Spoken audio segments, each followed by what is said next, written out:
Vishrambag police Thane हद्दीत घडलेल्या दानपेटी चोरी प्रकरणाचा तपास वेगाने उलगडण्यात पोलिसांना यश आले. माननीय पोलीस अधीक्षक श्री संदीप घुगे, माननीय अप्पर पोलीस अधीक्षक कल्पना बारवकर, उपविभागीय पोलीस अधिकारी विमला एम, पोलीस निरीक्षक सुधीर भालेराव यांच्या मार्गदर्शनाखाली आणि सहाय्यक पोलीस निरीक्षक चेतन माने तसेच परिक्षेत्र पोलीस उपनिरीक्षक सतेज कारवेकर यांच्या पथकाने 3 आरोपींना अटक केली आहे.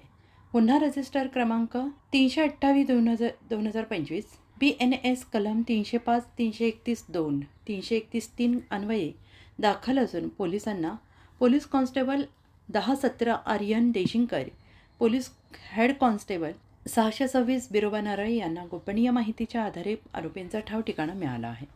सदर आरोपींकडून मंदिरातील चोरीस केलेली दानपेटी, विविध कंपनीची घड्याळे, सेंट बॉटल, गॉगल, सिगारेट, बिडी बंडल तसेच एक कटावणी जप्त करण्यात आली आहे. चौकशीत आरोपींनी काही दिवसांपूर्वी स्फूर्ती चौकातील पानपट्टी फोडून रोख 1090 रुपये चोरल्याची कबुली दिली. या प्रकरणी गुन्हा रजिस्टर क्रमांक 315/2025 BNS कलम 305, 331(4) याप्रमाणे गुन्हा दाखल करण्यात आलेला आहे. 3ही आरोपींना अटक करून पुढील तपास सहाय्यक पोलीस निरीक्षक चेतन माने हे करत आहेत.